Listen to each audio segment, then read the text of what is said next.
بسم الله الرحمن الرحیم.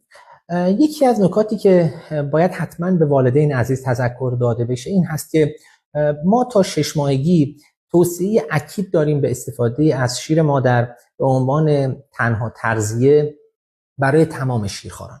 اما از 6 ماهگی به بعد زمان شروع در واقع تغذیه کمکی است. اولا توصیه میکنیم که غذای کمکی قبل از 6 ماهگی به هیچ عنوان شروع نشه جز در موارد خیلی خاص با توصیه پزشک. اما از 6 ماهگی غذای کمکی شروع میشه باید نسبت به رعایت 5 قانون اصلی توجه ویژه بشه. قانون اول این هست که غذای اصلی همچنان تا 1 سالگی شیر هست و شیر مادر به عنوان تغذیه اصلی در نظر گرفته میشه. در کنار اون غذای کمکی جهت ارتقاء در واقع شرایط تغذیه شیرخوار به شیرخوار خورونده میشه.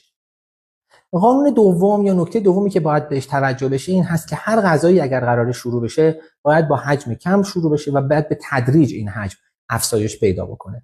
قانون سوم بسیار حائز اهمیت هست، این هست که 2 تا غذا نباید به شکل همزمان با هم شروع بشه.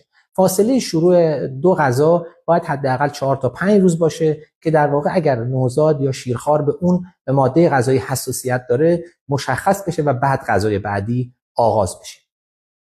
قانون چهارم این هست که هیچ غذایی نباید به زور به شیرخوار خورونده بشه.